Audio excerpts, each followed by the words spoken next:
Hi from teacher Melissa, and I've got a little bit of a longer video today. But if you teach any upper level or advanced students at all, this is really going to help you with extensions. I want to talk about teaching our students some of the root words that are in many English words. This is a great extension for our students, for those students where you need to extend because they're advanced, they're moving through the lessons quickly. This is great to build your business because parents love it when you extend beyond the lesson. It can really help your upper level students as they learn new words, which is exactly why I teach the Greek and Latin roots to my brick and mortar students also, because it can help them decipher other words in the English language that have the same roots. Now, this is great for English students, for American students, but it's really good for our English language learners who aren't exposed to these words a lot, and they come across it in English, and it can really help them decipher even some basic words if they know these root words. So I'm just going to show you some of the times that I have done this in class and how I've done it as an extension. And I've got lots of notes here, so I'm going to be kind of looking at those as I do my video today. So first of all, I want to tell you, you probably only want to do this again for your upper level students, maybe levels 4 and above.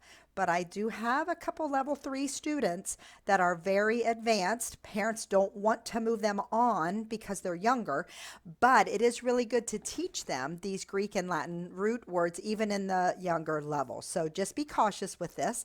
Be careful with your time because students can have some questions sometimes, but it is a great extension if you've got the time in class to do so. So I'm just going to throw up some slides that I've done. So here is the unit on aquatic and semi-aquatic animals. Folks, there is nowhere in this unit that it says on screen on the lesson that the word aquatic even means water. They don't even know it means water. It's just an English word that means this kind of animal. So I circle the part aqua and explain. In every word that they see in English, it will mean water. So if they see other words in English with aqua, it will mean water. And the student was just like, this is another meaning for water?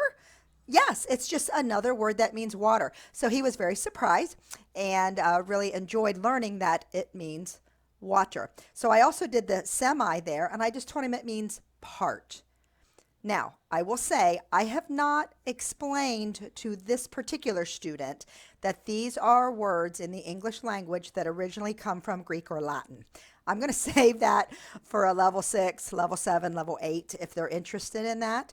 I just show them that this part of the word means, because adding on all that Greek and Latin, and they don't even know what Latin is. It's not a language we speak today. So I don't do all of that part. I just talk to them about what the root word part means, and it can really be a light bulb moment. So there's so many times we can do this. Okay, so these are some slides I'm going to show you now from the adaptation animals unit, which is a level 5 or 6. I can't remember. I think it's level 5. So I've had this student. She's a great reader. I got plenty of time. Plenty of time because she's a great reader. So as we came to each section, I circled under herbivore. Herb means plant, and I just kind of drew a line over to plant. I just circled the carn part of carnivore and said carn means meat. If you see this in other words, it might mean meat. And omni means all. So I just circled or drew a line, and then throughout the lesson, I might even quiz her a little bit. Do you remember what herb means for herbivore? And she remembered. So it was great. Made her feel very successful, and I taught her a new word. Now, actually, in this unit, I don't have a slide to show you, but I also told her specifically that if a human is an herbivore, we call it vegetarian, and I was able to type that in the chat box. And of course I trumped that up in the parent feedback that I taught her these new words, and I taught her another word outside the lesson, which was vegetarian. So this, again, great extension to use.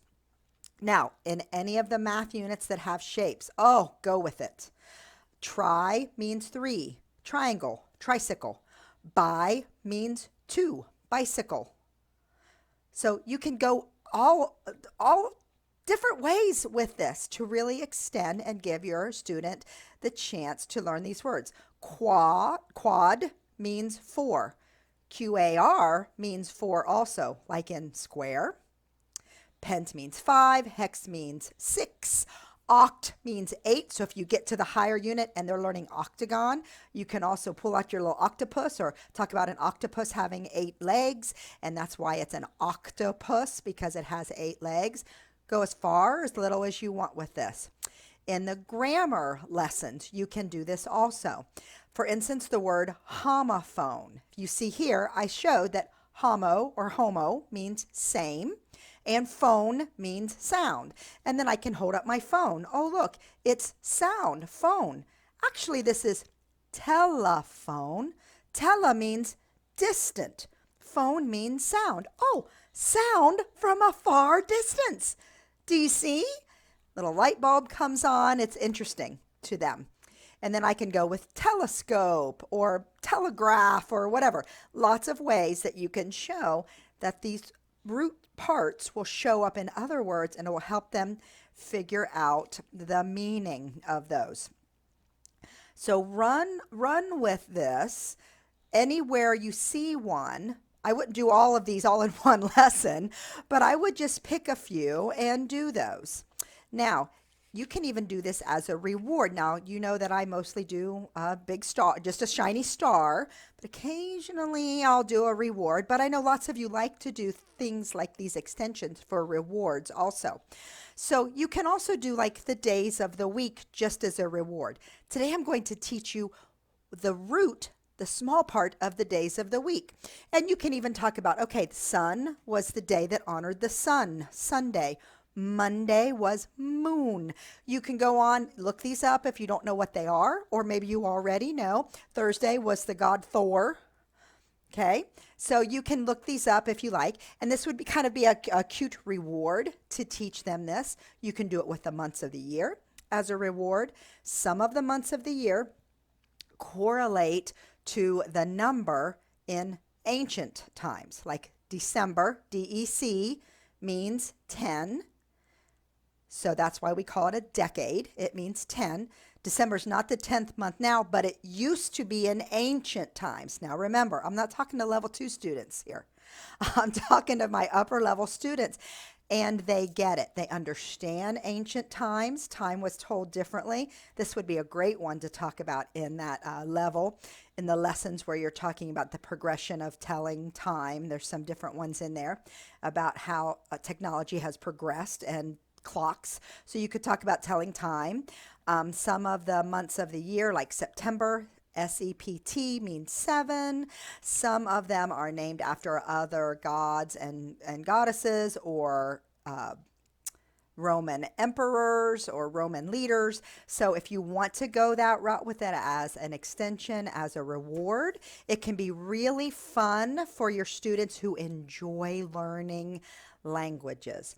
And you know, when you talk about this in class, make sure you mention it in your feedback that you did this as an extension. We extended class today by talking about the roots of English words. Many words have English roots that give us a clue to their meaning. So, and then I will type what they are and what they mean. Okay, so if I tell them try means 3, I'm typing to the parent, try means 3. And parents can really appreciate this. I'm just going to pop up just one feedback I got from a parent. Now, the parent is fluent, pretty fluent, so they were interested to learn for themselves as an adult. And I have been able to retain this student as a regular because I spend the time to do this extension when I've got the time. So choose wisely. Don't try it out on a new student. Make sure you know if they are a good reader, or maybe just do it once in class, or maybe do it for a reward throughout class, depending on what your skill level is, what your student's skill level is. So try this out with your upper level students. Make sure you write it in feedback.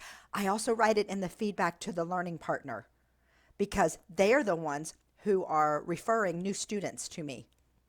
So I'm going to tell them that I extended with this particular strategy and tell them the words that I learned, and they will be very impressed by that and will send more upper level students my way. Okay, if this works for you, give us a thumbs up.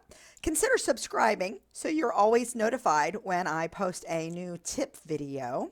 And have a great day. Stay safe, stay healthy.